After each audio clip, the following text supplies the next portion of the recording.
Welcome to Midnight and Murder Crime Stories. Perfect for late hours, heavy eyelids, and the space between wake and sleep. Dim the lights, let the quiet take hold, and let the stories carry you. Let's go. Story 1. The Blackthorn Manor Murders. In the quaint village of Blackthorn Hollow, nestled between rolling hills and dense woods, life moved at a leisurely pace until the cold November morning when Eleanor Blackthorn was found dead in her ancestral estate. Eleanor, the last heir of the wealthy Blackthorn family, had hosted an intimate dinner party the night before, inviting only her closest friends and family to celebrate her recent inheritance of Blackthorn Manor. By all accounts, the evening had gone smoothly. Guests described Eleanor as radiant, laughing freely, and basking in the warmth of companionship. Yet by morning she was gone. When house staff arrived to prepare breakfast, they discovered Eleanor's lifeless body sprawled across the grand staircase, her silk gown soaked with blood. A quick search of the grounds revealed no sign of forced entry or struggle. Her car remained parked in the driveway, keys still hanging neatly by the front door. Even stranger, her coat, a heavy fur-lined garment essential for the biting autumn chill, was left behind in the foyer. It was as if Eleanor had stepped outside into the frosty air, wearing nothing but her silk gown, and vanished into thin air. Detective Inspector Harold Finch, a seasoned investigator with decades of experience, was called in to lead the case. Finch was known for his meticulous attentions to detail and his ability to unravel even the most perplexing mysteries. As he surveyed the manor, he couldn't shake the feeling that something sinister lurked beneath its grand facade. The Blackthorns were an old family, steeped in both wealth and scandal. Whispers of betrayal, greed, and forbidden love had swirled around them for generations. Could Eleanor's death be tied to this tangled history? Finch began by interviewing the household staff. The butler, Mr. Hargrove, recalled hearing raised voices coming from Eleanor's study late in the evening.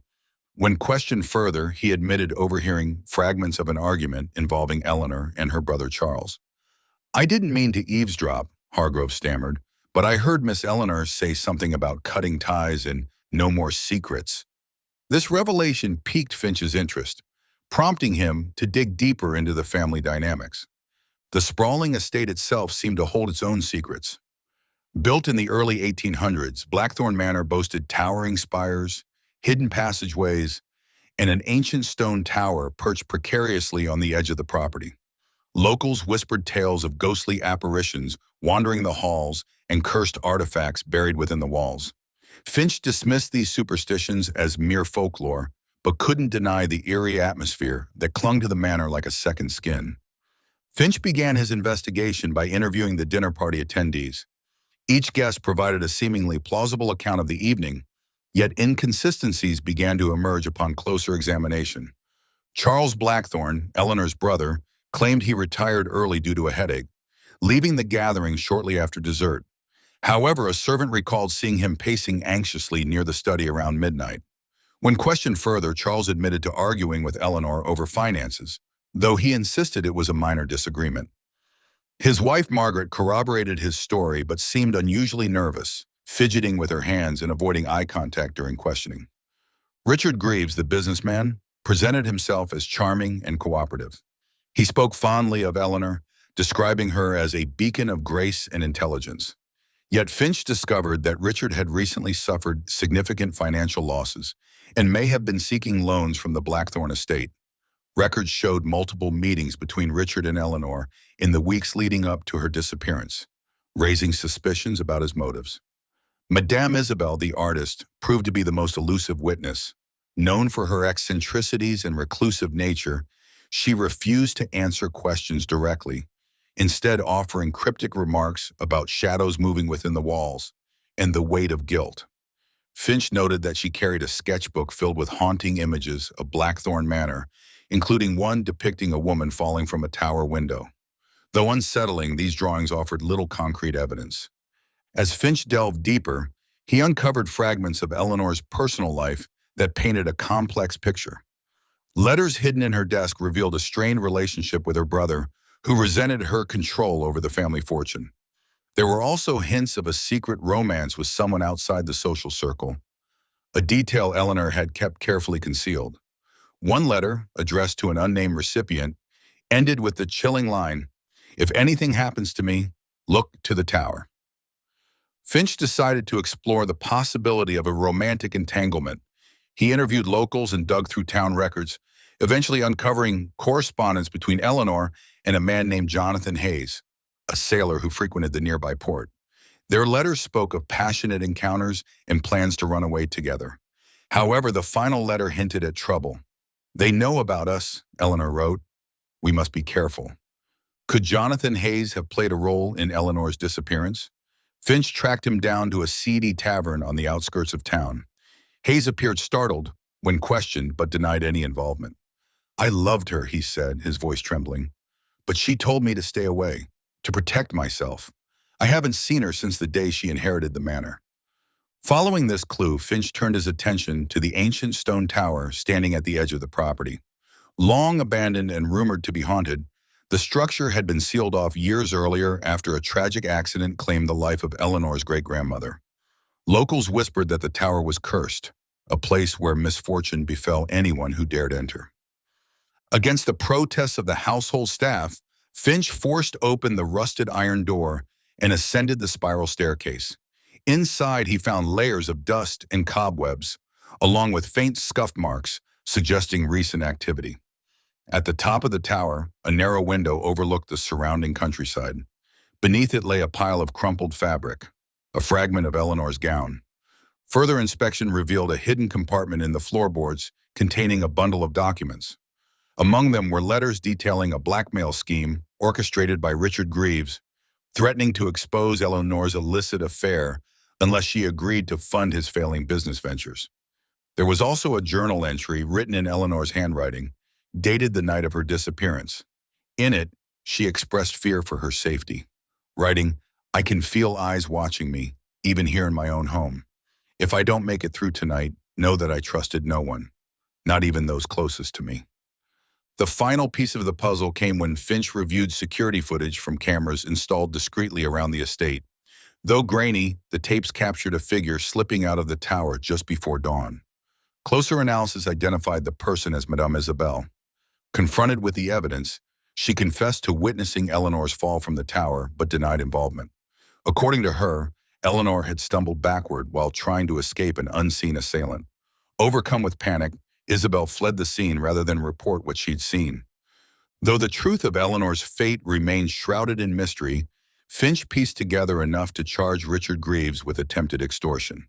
Whether Eleanor fell accidentally, jumped in despair, or was pushed remains unanswered, a question forever etched into the shadowy corridors of Blackthorn Manor. To ensure closure for the community, Finch organized a memorial service at the manor, inviting villagers to share their memories of Eleanor. As candles flickered in the drafty halls, whispers of forgiveness and regret echoed through the rooms. Some believed Eleanor had sought freedom from her gilded cage. Others thought darker forces had claimed her soul. Whatever the truth, Blackthorn Manor would never be the same again. Story 2. The Midnight Syndicate. In the bustling city of New Haven, a string of audacious robberies gripped residents with fear. Between 1955 and 1960, a group known only as the Midnight Syndicate orchestrated a series of heists targeting high-profile banks, jewelry stores, and private estates. What set them apart from ordinary criminals was their methodical precision and uncanny ability to evade capture. They struck under cover of darkness, leaving behind minimal evidence and always managing to slip away undetected. Detective Sarah Klein, newly promoted to head of the Criminal Investigations Division, took charge of the case. With sharp instincts and relentless determination, she vowed to bring the syndicate to justice. Her first task was to identify patterns linking the crimes. Each robbery shared common characteristics: timing, always between midnight and 2 a.m., meticulous planning, and a preference for locations with advanced security systems. The thieves seemed to anticipate every move law enforcement might make, staying one step ahead at every turn. Rumors circulated that the Midnight Syndicate wasn't just a gang of petty criminals, but a highly organized network with ties to powerful figures in the underworld. Some speculated that they operated under the protection of corrupt officials, using bribes and intimidation to ensure silence. Others believed they possessed insider knowledge, perhaps gained through moles planted within law enforcement or private security firms. Klein began by reviewing old case files, searching for overlooked clues. She noticed that each crime scene bore a peculiar mark, a serpent coiled around a clock face, etched discreetly into walls or furniture. Research revealed that the emblem belonged to a defunct organization called the Order of Eternal Time, rumored to have dabbled in everything from espionage to occult practices.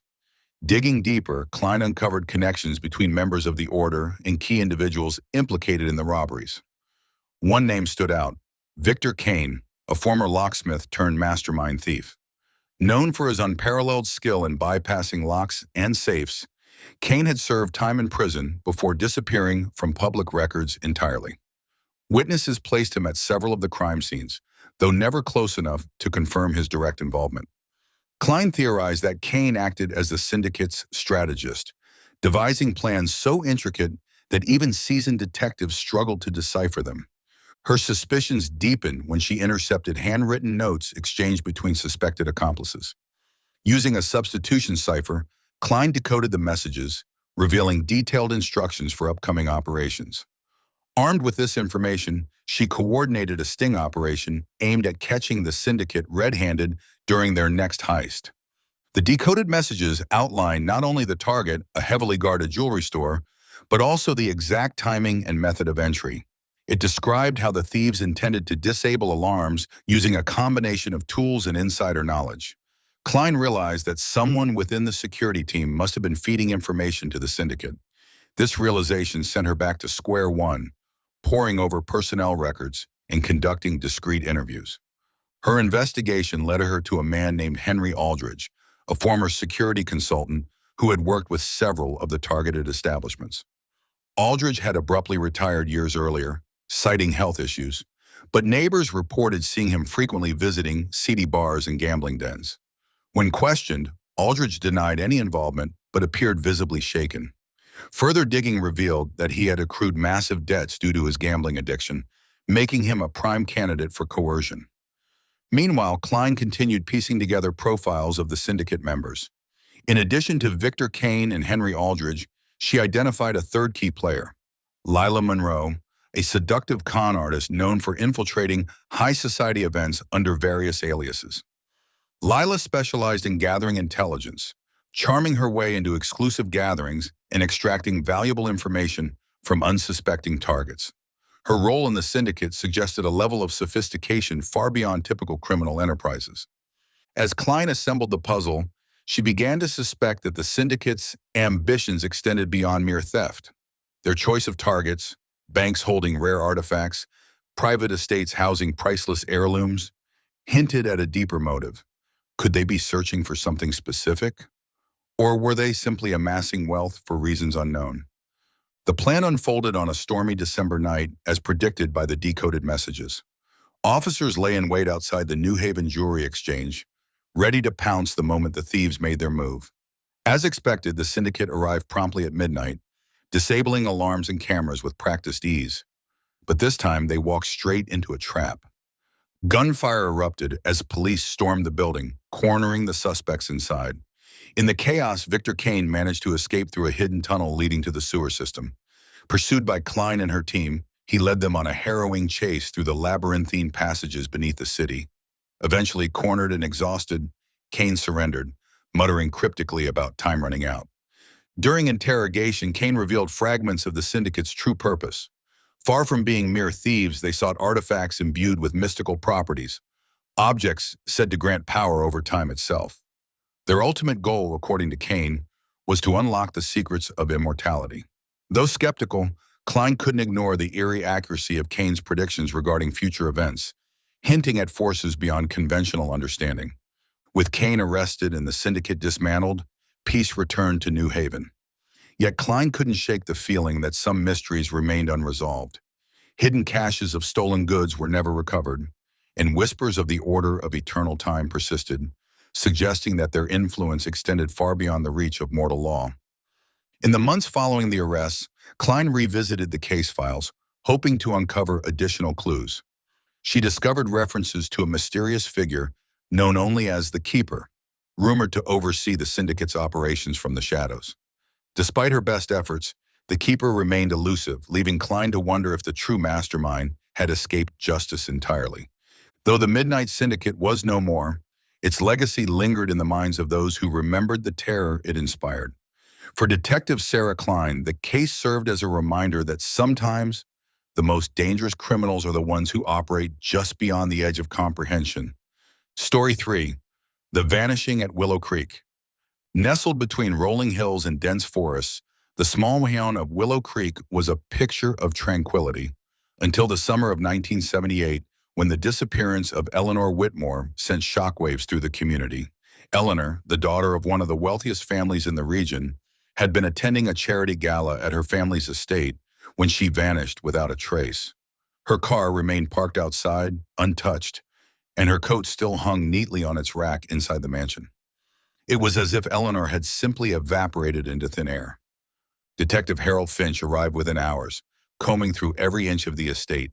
He found no evidence, no broken windows, no bloodstains, nothing out of place. Even the security footage from cameras installed throughout the property revealed nothing unusual. There were glimpses of Eleanor moving gracefully through the halls, but the tapes abruptly cut off just before she reached the garden doors. Over the next few weeks, investigators interviewed everyone from staff members to distant acquaintances, yet no leads emerged. Rumors swirled about secret lovers, hidden debts, and even supernatural forces tied to the old mansion's history. Some whispered about a curse placed on the Whitmore family generations ago, though no one could provide concrete evidence to support such claims. Others speculated that Eleanor might have orchestrated her own disappearance, perhaps fleeing the pressures of her privileged life. But why would she do so without taking anything with her? Why leave behind not only her coat, but also her purse, keys, and phone? Decades passed and the case grew cold. The public moved on, though whispers of Eleanor's fate lingered in hushed conversations. Then, in 2018, nearly 5 decades after her disappearance, an anonymous tip led police to a dusty attic in another state where they discovered a box containing letters written by Eleanor herself. In them, she described feeling trapped by her family's expectations and hinted at plans to escape. She wrote poignantly about longing for freedom, expressing frustration with the rigid social structures that dictated her every move. While this revelation didn't solve the mystery entirely, it painted a poignant picture of a young woman yearning for autonomy, and perhaps finding it in ways no one could have imagined. To honor Eleanor's memory, Finch conducted further interviews with surviving witnesses, many of whom had since grown elderly. One particularly enlightening conversation came from Madame Isabelle, a reclusive artist who had attended the gala. Known for her eccentricities and sharp observations, Isabelle recalled noticing Eleanor slipping away during the evening. She looked conflicted, Isabelle mused, as if she were torn between staying and leaving forever.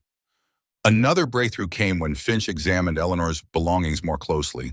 Hidden beneath a loose floorboard in her bedroom, he found a journal filled with sketches and cryptic notes referencing a location called the Whispering Woods.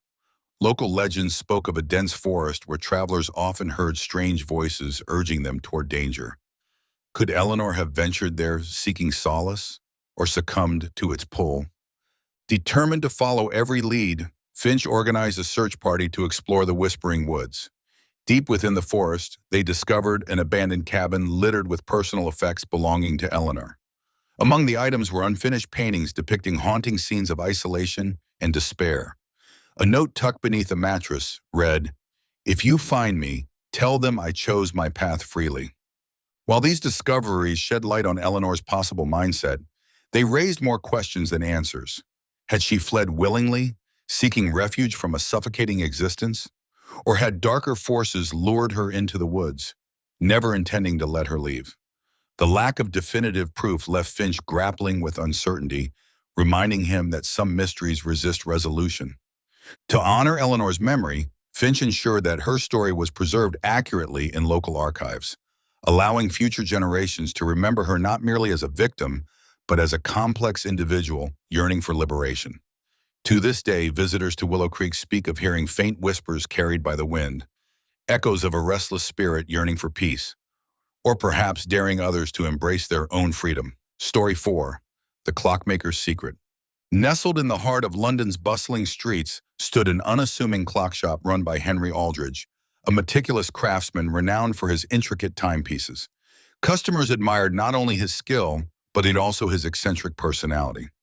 Few knew much about Henry beyond his work, though rumors hinted at a troubled past.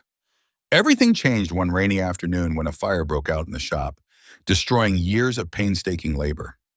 Firefighters arrived swiftly, battling flames that licked hungrily at the wooden beams and glass display cases. Miraculously, no one was injured, but the damage was extensive. As smoke billowed into the sky, onlookers gathered, murmuring about the loss of such a beloved local institution. Among the rubble, however, lay a discovery that would unravel decades of secrets hidden within the walls of Henry's shop. Buried beneath layers of charred debris, firefighters unearthed a locked safe. Its steel exterior bore scorch marks but remained intact, defying the inferno that had consumed everything else. Engineers pried it open cautiously, revealing stacks of yellowed documents detailing financial transactions, coded messages, and sketches of buildings across Europe. Each item told fragments of stories belonging to people long gone. But what truly stunned investigators was the realization that these weren't ordinary records. They belonged to a notorious smuggling ring operating throughout the early 20th century. Somehow, Henry Aldridge had become entangled in their web. Historians pieced together a narrative suggesting that he had used his clocks as clever hiding spots for stolen goods. Each mechanism concealed tiny compartments containing jewels, currency, and other contraband. One particularly ornate grandfather clock housed a false panel behind its pendulum, revealing a hollow space large enough to store gold bars. Another wall-mounted clock contained a secret drawer accessible only by twisting specific gears in sequence. Despite extensive questioning, Henry refused to divulge any details, claiming he acted under duress. According to him, the smugglers had threatened his family if he didn't comply with their demands. Over time, he claimed he became complicit in their operations, using his expertise to design increasingly sophisticated hiding places. Yet even as he spoke, his voice trembled with regret, hinting at a lifetime burdened by guilt and fear. Among the recovered documents was a series of cryptic notes written in a cipher unlike anything investigators had seen before. The symbols resembled clock faces, with hands pointing to different numbers and letters. Detective Sarah Klein, tasked with deciphering the code, spent weeks poring over the notes, searching for patterns. Eventually, she cracked the cipher, revealing detailed instructions for smuggling routes and drop-off points. The decoded messages implicated several high-profile figures in London society, including politicians, aristocrats, and business magnates. It became clear that Henry's shop had served as a hub for laundering money and distributing illicit goods. His clocks, once celebrated for their craftsmanship, had doubled as Trojan horses, concealing secrets too dangerous to leave in plain sight. Klein's investigation led her to a sprawling estate on the outskirts of London, owned by Sir Reginald Whitmore, a baronet with ties to the smuggling ring. A search of the property uncovered a hidden vault filled with stolen artifacts, counterfeit currency, and incriminating correspondence. Sir Reginald was arrested, along with several accomplices, marking the end of an operation that had spanned decades. Though justice was served, Henry Aldridge remained a tragic figure. Haunted by his past, he withdrew from public life, spending his final years restoring damaged clocks donated by grateful townsfolk. Many viewed him as a victim of circumstance, forced into a life of crime by threats against his family. Others saw him as a mastermind who had exploited his talents for personal gain. Henry's legacy endured through his work, with collectors valuing his clocks not only for their beauty, but also for the stories they carried. To this day, antique dealers and historians alike marvel at the ingenuity of his designs, wondering how many secrets remain hidden within the ticking mechanisms. For Henry, the clocks represented both his greatest achievement and his deepest shame, a reminder that time, once lost, can never truly be reclaimed. Story 5. The Forgotten Vault. Beneath the bustling streets of Chicago lies a labyrinth of abandoned tunnels and forgotten structures, relics of a bygone era when the city was still finding its footing. Among these hidden treasures is an ancient bank vault discovered accidentally during construction work in 2005. Workers were astonished to find it intact, its massive steel doors sealed shut despite decades of neglect. Engineers pried it open cautiously, revealing rows of safety deposit boxes untouched for nearly a century. Inside, they unearthed a treasure trove of artifacts, faded photographs, handwritten letters, jewelry, and bundles of cash wrapped in brittle paper. Each item told fragments of stories belonging to people long gone. One box contained love letters exchanged between star-crossed lovers separated by war. Another held a child's baby teeth alongside a lock of hair tied with ribbon. Yet amidst these personal mementos lay something far darker, a series of detailed blueprints depicting the city's sewer system alongside notes referencing a planned heist. Historians trace the documents to a gang active during Prohibition, infamous for orchestrating daring robberies using underground passageways. Known as the Midnight Syndicate, they specialized in stealing contraband alcohol and laundering money through legitimate businesses. Records showed they disbanded abruptly after failing to execute their grand scheme, a plan to infiltrate a Federal Reserve facility via the sewers. But why leave behind such incriminating evidence? And how did it end up locked away in a forgotten vault? Detective James Harper was assigned to investigate the vault's contents, hoping to shed light on its origins. His research led him to a defunct bank whose owners had ties to organized crime. Rumors suggested that key members of the Midnight Syndicate used the vault not only to store loot, but also to hide incriminating documents implicating powerful figures within the city's elite circles. When the syndicate disbanded, perhaps fearing exposure or betrayal, they abandoned the vault rather than risk retrieving its contents. Further investigation revealed that the vault belonged to a defunct bank whose owners had ties to organized crime. Known as Silverlight Studios, it had been abandoned decades earlier under mysterious circumstances. Records showed that its owner, Victor Kane, had secretly photographed clients in compromising situations and blackmailed them. When business dried up, Victor allegedly turned to kidnapping wealthy individuals, holding them captive in hidden caves below the cliffs. Among the recovered items was a single photograph showing a group of men standing beside an ornate wooden chest. Their faces were obscured, save for one individual whose features bore a striking resemblance to a prominent politician still active today. Could this chest hold the key to unraveling a conspiracy spanning generations? Or does it contain something even more sinister? Something so dangerous that it must remain buried forever? To this day, the vault remains a tantalizing enigma, preserving echoes of a bygone era. While efforts to identify the individuals in the photograph continue, the true nature of the chest and its contents remains unknown. Some speculate it holds priceless artifacts stolen from museums. Others whisper of cursed objects capable of unleashing chaos upon the world. Whatever lies inside, one thing is clear: the forgotten vault guards its secrets well, waiting patiently for someone brave enough or foolish enough to unlock its mysteries. Story 6: The Sunset Strip Strangler. In the summer of 1965, the vibrant nightlife of Los Angeles' Sunset Strip became shrouded in fear when three young women were found dead within weeks of each other. Their bodies, discovered in alleys behind jazz clubs, drive-in theaters, and dimly lit motels, bore signs of strangulation, yet no evidence pointed to a clear suspect. The victims, all aspiring actresses or models, had been lured into the city's glitz and promise of fame, only to meet tragic ends under mysterious circumstances. Detective Jack Monroe, a grizzled veteran of the LAPD with a penchant for late-night coffee and smoky jazz bars, was assigned to the case.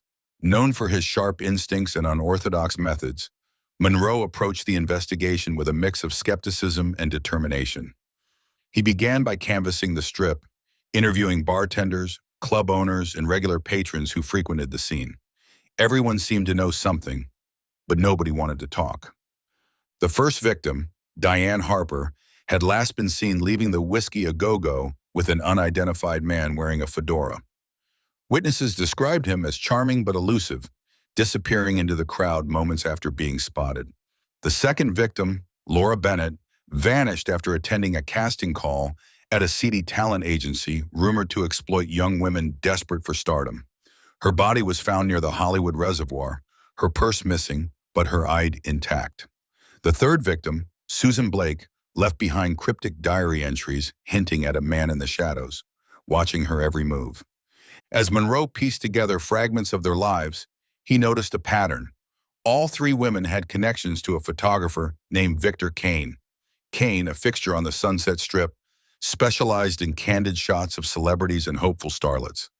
His work appeared in glossy magazines, capturing the essence of LA's hedonistic allure.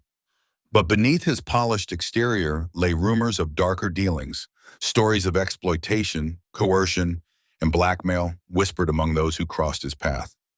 Monroe tracked down Kane at his studio, a converted warehouse cluttered with cameras, tripods, and stacks of black and white prints. Kane greeted the detective with a disarming smile, offering him a glass of whiskey while casually dismissing any involvement in the murders. "I'm just a guy trying to make a living," he said, gesturing toward walls adorned with images of smiling faces frozen in time. Yet Monroe couldn't ignore the unease creeping up his spine as Kane spoke. His tone too smooth, his alibis too rehearsed. Further digging revealed that Kane wasn't just a photographer. He was a predator preying on vulnerable women seeking fame.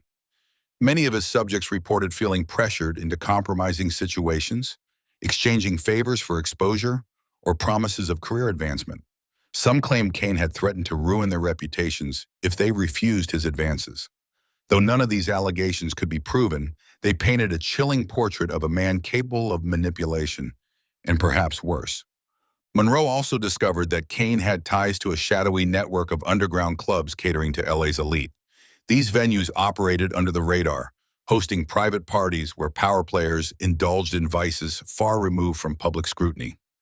One such establishment, known simply as the Velvet Room, emerged as a potential link between the victims. All three women had attended events there shortly before their deaths, raising suspicions about whether someone within its secretive circle might have played a role. To gather more information, Monroe enlisted the help of a confidential informant named Lila Monroe, no relation, a former showgirl turned cocktail waitress who worked at several of the Strip's most notorious haunts.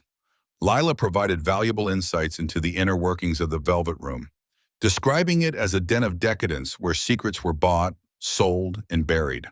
She mentioned seeing Kane frequently accompanied by a wealthy businessman named Richard Greaves, whose name surfaced repeatedly in connection with the victims.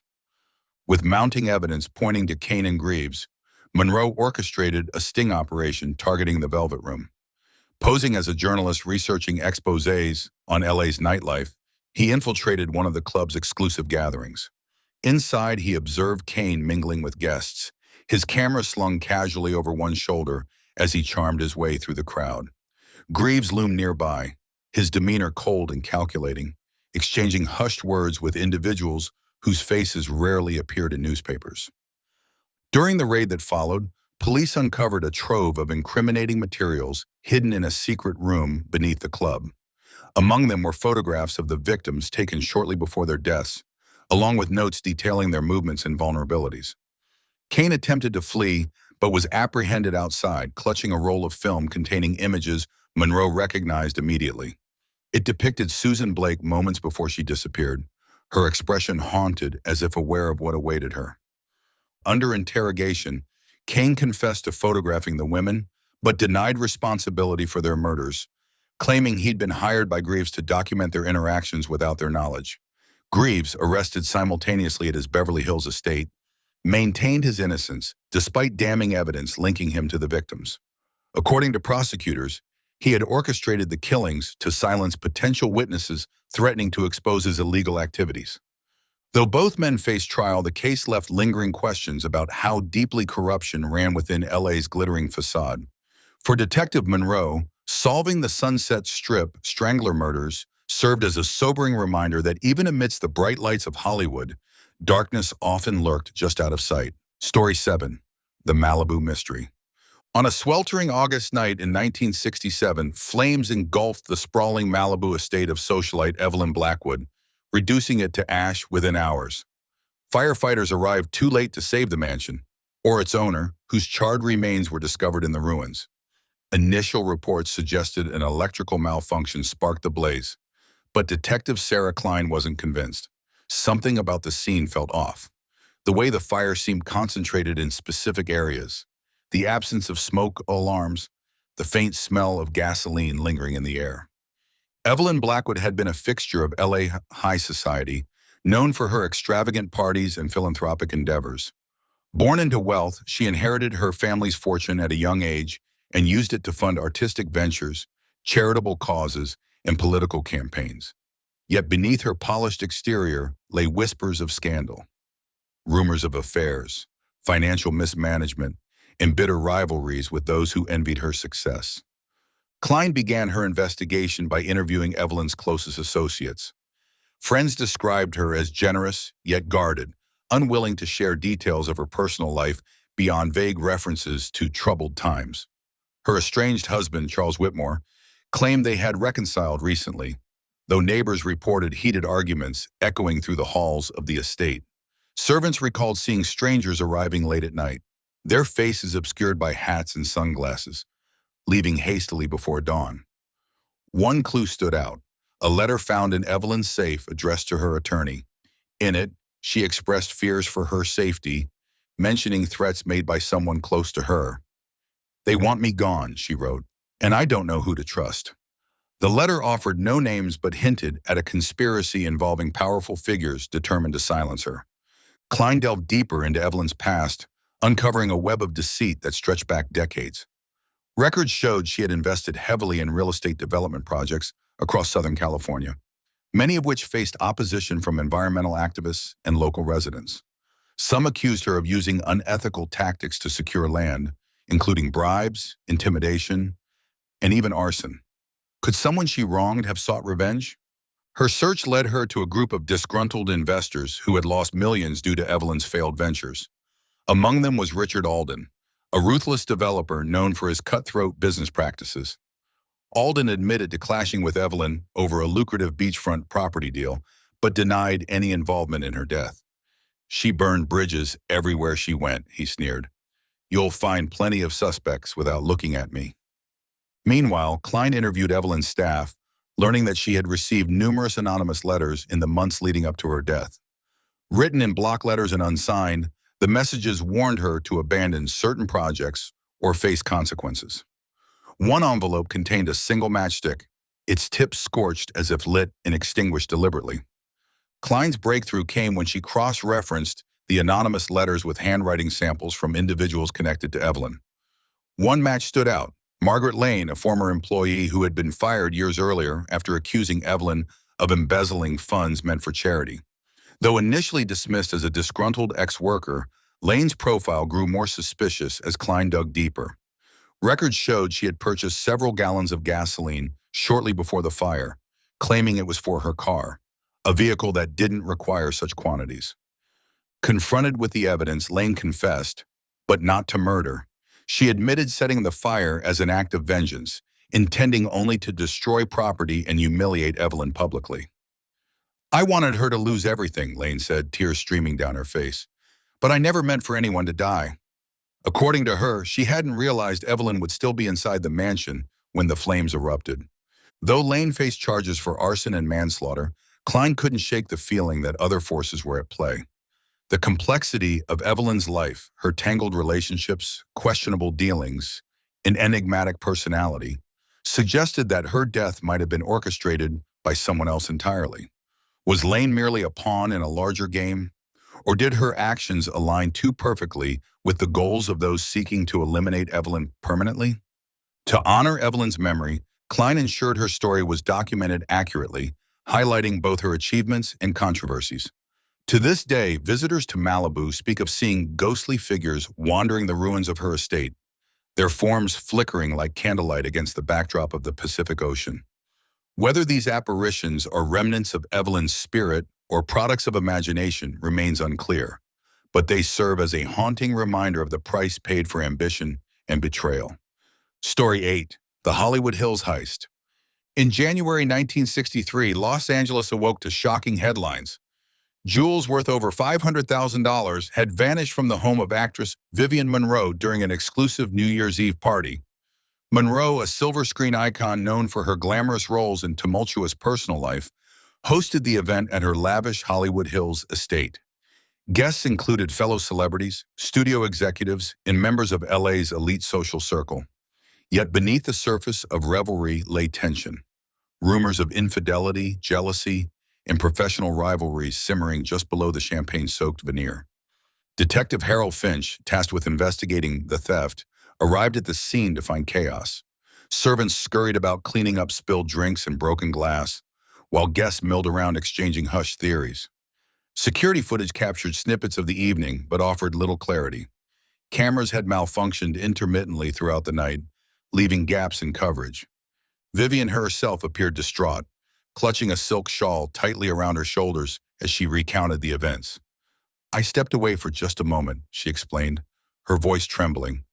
"When I returned, that the safe was open and everything was gone. Among the stolen items were rare diamonds gifted by admirers, vintage pieces passed down through generations, and a necklace rumored to be cursed, a family heirloom said to bring misfortune to its owner." Finch began by questioning staff and attendees, piecing together timelines and alibis. Several guests reported seeing a mysterious man lurking near the house earlier in the evening, though descriptions varied wildly. Some described him as tall and distinguished, others as short and wiry. One witness claimed he wore a chauffeur's uniform, blending seamlessly into the background until vanishing without a trace. As Finch sifted through testimonies, one name kept surfacing: Victor Kane, a photographer notorious for his ability to infiltrate high-profile gatherings unnoticed. Known for capturing candid moments of celebrities in compromising positions, Kane had recently fallen out of favor with Vivian after publishing unflattering images of her at a charity gala. Could resentment have driven him to orchestrate the theft? Further investigation revealed that Kane wasn't working alone. Collaborating with Henry Aldridge, a skilled locksmith turned thief, he devised a plan to exploit vulnerabilities in Vivian's security system. Using insider knowledge gained from previous assignments, they identified weak points in the estate's defenses and timed their entry to coincide with the party's peak commotion. The duo executed the heist with surgical precision, disabling alarms and cameras before slipping inside undetected. Once inside, Aldridge cracked the safe within minutes, stuffing the jewels into a hidden compartment in a camera case carried by Kane. They exited the same way they entered, disappearing into the crowd before anyone noticed anything amiss. Unbeknownst to Kane and Aldridge, one of the stolen pieces, the cursed necklace, carried a dark legacy. Legends surrounding the artifact dated back centuries, describing it as a harbinger of doom for anyone who possessed it. Within weeks of the theft, both men experienced bizarre misfortunes. Kane suffered a debilitating accident that left him unable to work, while Aldridge lost everything in a gambling spree fueled by paranoia. Desperate to rid themselves of the curse, they attempted to sell the necklace on the black market. However, potential buyers balked upon hearing its history, refusing to touch it. Cornered and desperate, Kane approached Detective Finch, offering information about the heist in exchange for protection. Finch agreed, using the opportunity to recover the stolen jewels and arrest both men. Though justice was served, the necklace remained unsold, eventually donated to a museum where it resides today under heavy guard. Visitors often report feeling uneasy in its presence, citing chills and inexplicable dread. Whether these sensations stem from superstition or something more sinister is anyone's guess. But the tale of the Hollywood Hills heist endures as a cautionary reminder of greed's consequences. Story 9. The Venice Beach Murders. Venice Beach in the 1960s was a kaleidoscope of counterculture energy. Artists, musicians, and free spirits converged on its sandy shores, drawn by the promise of liberation and creativity. But beneath its bohemian charm lurked danger, as evidenced by the string of murders that plagued the area in 1966. 4 victims, all drifters or street performers, were found dead along the boardwalk, their bodies bearing signs of brutal violence. Each crime bore eerie similarities: wounds inflicted with a serrated blade, cryptic symbols carved into the skin, and no apparent motive. Detective James Harper, assigned to the case, navigated the labyrinthine world of Venice's underground scene, interviewing artists, activists, and addicts in search of answers. His first lead came from a local poet named Isabel Monroe, who claimed to have witnessed a shadowy figure stalking the victims days before their deaths. "He moves like smoke," she whispered, her eyes wide with fear. "You won't see him coming." Harper also discovered that all 4 victims had ties to a secretive commune operating out of an abandoned warehouse near the canals. Dubbed the Twilight Collective, the group espoused radical ideologies centered around freedom and rebellion, but maintained strict secrecy about their activities. Rumors swirled about rituals conducted under moonlight, involving bloodletting and chants invoking ancient deities. Harper infiltrated the commune, posing as a writer researching alternative lifestyles. Inside, he observed members engaging in strange ceremonies led by a charismatic leader named Elias Grayson. Grayson preached about transcending societal norms and embracing primal instincts, encouraging followers to shed inhibitions through acts of self-sacrifice. Though outwardly peaceful, there was an undercurrent of menace, a sense that loyalty to the collective superseded morality. During one ritual, Harper noticed symbols matching those carved into the victims' bodies etched onto ceremonial daggers used during the ceremony. Confronting Grayson afterward, he demanded explanations. Grayson smiled serenely, dismissing accusations as misunderstandings. "We seek enlightenment, not destruction," he insisted. "Those who died chose their fate willingly." Despite his denials, Harper gathered enough evidence to raid the warehouse. Inside, police uncovered gruesome artifacts: jars containing preserved organs, notebooks filled with twisted philosophies, and photographs documenting the murders. Grayson and several key members were arrested, though many escaped into the night, disappearing without a trace. Though the cult disbanded following the arrests, whispers of their influence persisted. Former members spoke of prophecies predicting a reckoning, a cleansing of society's corruption through chaos and bloodshed. Some believed Grayson's teachings had inspired copycat crimes across the country, spreading like wildfire despite efforts to contain them. For Harper, solving the Venice Beach murders marked a turning point in his career. It exposed him to the darker side of humanity, challenging his faith in redemption and justice. To this day, visitors to Venice Beach report seeing ghostly figures wandering the boardwalk at dusk, their silhouettes illuminated by fading sunlight. Whether these visions are echoes of the past or warnings of future horrors remains unknown, but they serve as a chilling testament to the enduring power of belief, even in its most destructive forms. Story 10: The Bel Air Blackmail. Bel Air, synonymous with luxury and exclusivity, became the epicenter of scandal in 1968 when a series of blackmail letters targeted some of its wealthiest residents. Written in elegant script and delivered anonymously, the notes threatened to expose intimate secrets unless hefty sums were paid. Victims included politicians, actors, and business magnates, all bound by fear of public humiliation.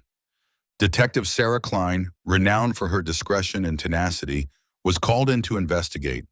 Her first task was to identify patterns among the targets. All had attended a charity gala hosted by socialite Eleanor Whitmore months earlier, raising suspicions that someone close to the event might be responsible. Surveillance footage revealed nothing conclusive, but Klein noticed a recurring figure: a man dressed as a waiter, lingering near private conversations and slipping away unnoticed. Klein tracked the man to a modest apartment in West Hollywood, where she discovered stacks of incriminating documents and recording devices. The culprit, Richard Greaves, was a disgraced journalist seeking revenge against those he deemed hypocritical. Using his skills in espionage, he gathered dirt on LA's elite, exploiting their vulnerabilities for financial gain. Greaves confessed but argued his actions were justified, claiming he sought to expose corruption masked by privilege.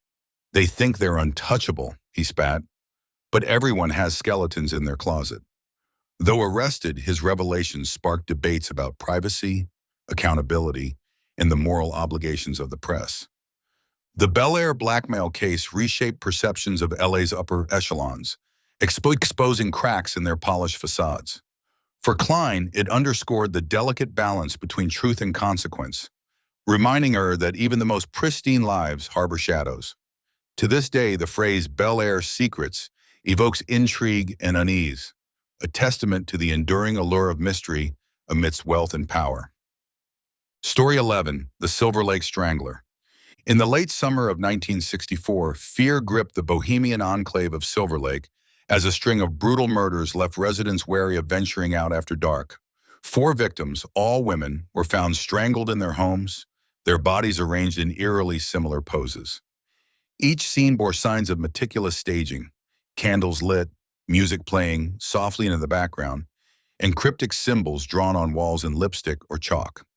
Detective Jack Monroe, assigned to the case, recognized the hallmarks of a serial killer, a predator driven by ritualistic compulsions rather than random violence.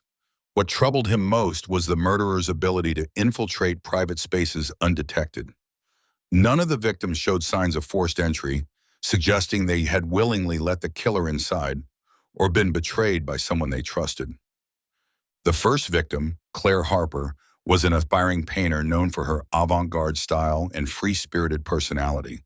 Her body was discovered in her studio apartment, surrounded by unfinished canvases smeared with blood. The second victim, Margaret Lane, worked as a waitress at a popular diner frequented by locals. She was killed in her rented room above the establishment, her uniform neatly folded beside her bed. The third and fourth victims, sisters Diane and Susan Blackwood, were found together in their shared bungalow, their hands clasped as if in prayer. As Monroe pieced together fragments of their lives, he noticed a pattern. All four women had attended a poetry reading at a local cafe weeks before their deaths. Witnesses recalled seeing a man seated near them during the event, his face partially obscured by a wide-brimmed hat. Descriptions varied. He was tall yet slight, charming yet aloof. But one detail remained consistent. He carried a leather-bound notebook, jotting down notes as if studying the crowd. Monroe focused his investigation on identifying the mysterious figure from the cafe. Surveillance footage revealed little, as the venue lacked security cameras, but staff remembered serving a customer matching the description. He ordered coffee and sat alone, the barista recalled. But I noticed him watching the women closely, like he was memorizing their faces. Further digging led Monroe to a reclusive writer named Victor Kane, whose published works often explored themes of obsession and control. Kane lived in a secluded cabin overlooking the city, his days spent crafting macabre tales inspired by real-life tragedies. Neighbors described him as polite but distant, rarely interacting with others beyond brief exchanges at the market.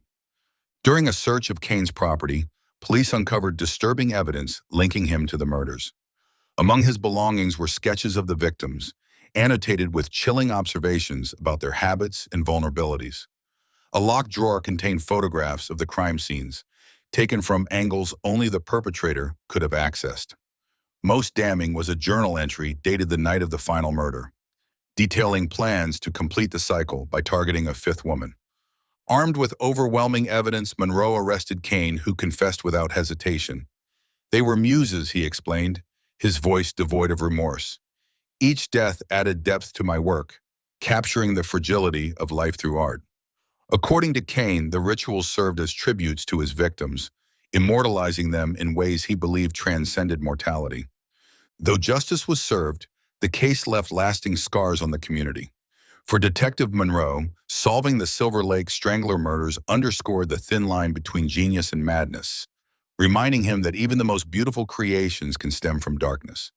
To this day, visitors to Silver Lake speak of hearing faint whispers echoing through its streets, as if the spirits of the victims linger, seeking solace or vengeance. Story 12, the Echo Park Enigma. In the spring of 1910, Echo Park Lake became the site of a baffling disappearance. Eleanor Whitmore, a young mother and aspiring actress, vanished without a trace while jogging along the water's edge. Her absence sent shockwaves through the tight-knit neighborhood, where everyone knew her as kind-hearted and devoted to her family. Despite extensive searches, no clues emerged, no discarded clothing, no ransom demands, no witnesses. Detective Sarah Klein, tasked with investigating the case, began by retracing Eleanor's final steps.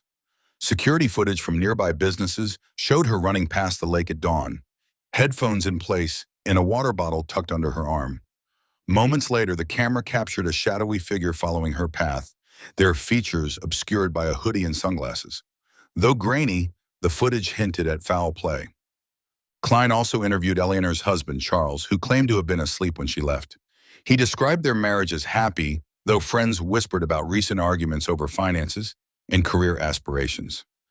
Eleanor had recently auditioned for a major film role, sparking tensions with Charles, who disapproved of her pursuing acting full-time. One clue stood out, a locket belonging to Eleanor, found floating near the lake's shore. Inside was a photograph of her holding a newborn baby, the couple's son, now 3 years old. The discovery suggested Eleanor hadn't planned to leave voluntarily, adding urgency to the investigation. Klein delved deeper into Eleanor's life, uncovering secrets that painted a complex portrait. Friends revealed she had confided in them about feeling trapped in her marriage, citing Charles's controlling behavior and jealousy as sources of strain. One acquaintance mentioned seeing her meet secretly with a man at a cafe near the lake, describing him as older and authoritative. Further investigation revealed the man to be Richard Greaves, a producer with ties to Hollywood's seedy underbelly. Known for exploiting vulnerable actresses, Greaves had promised Eleanor a breakthrough role in exchange for favors. Text messages recovered from her phone hinted at coercion, with Greaves threatening to sabotage her career if she resisted. Meanwhile, divers searching the lake made a grim discovery: Eleanor's body, weighted down with stones and bound with rope. Forensic analysis confirmed she had drowned, likely after being incapacitated with chloroform. The method suggested premeditation, implicating someone familiar with her routine. Confronted with the evidence, Greaves attempted to shift blame onto Charles, claiming the husband orchestrated the murder to silence Eleanor permanently. However, phone records placed Greaves near the lake on the morning of her disappearance, contradicting his alibi. Under pressure, he confessed to luring Eleanor to the park under false pretenses, intending to intimidate her into compliance. When she resisted, panic set in, leading to tragedy. Though Greaves faced trial, the case highlighted systemic issues within the entertainment industry, exposing predatory practices that preyed on ambition and vulnerability.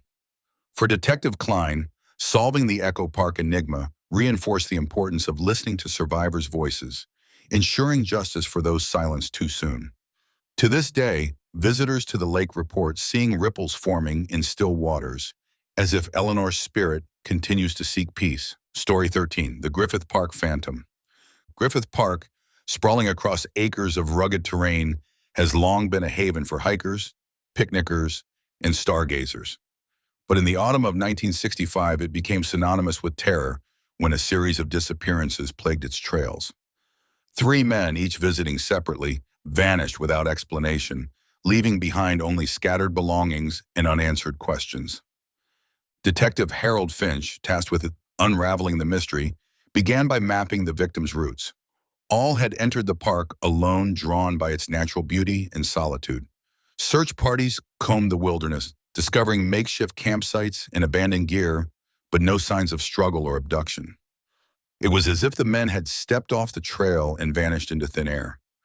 Locals whispered of a phantom haunting the park, a spectral figure said to lure wanderers into the woods never to return. Some claimed to see glowing eyes watching from the shadows, while others reported hearing disembodied laughter echoing through the trees.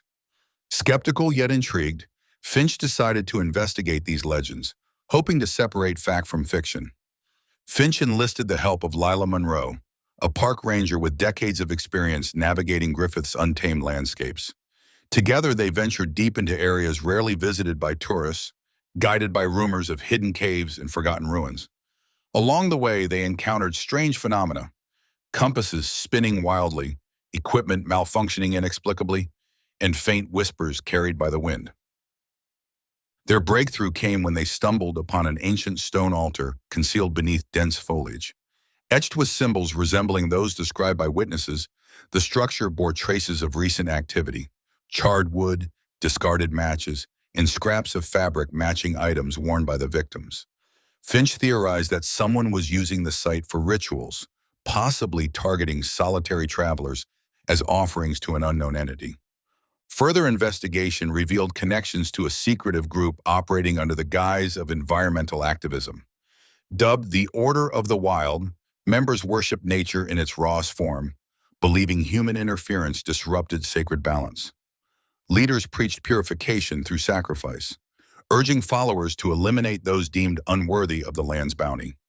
Armed with this knowledge, Finch coordinated a raid on the group's headquarters, a remote cabin nestled in the park's northern reaches. Inside, police uncovered journals documenting plans to purge intruders, along with maps marking locations of future attacks. Key members were arrested, including the leader, Elias Grayson, who claimed responsibility for the disappearances. Grayson argued his actions were justified, viewing himself as a guardian protecting the park from exploitation. Humans are the true invaders, he declared during interrogation. I merely restored equilibrium.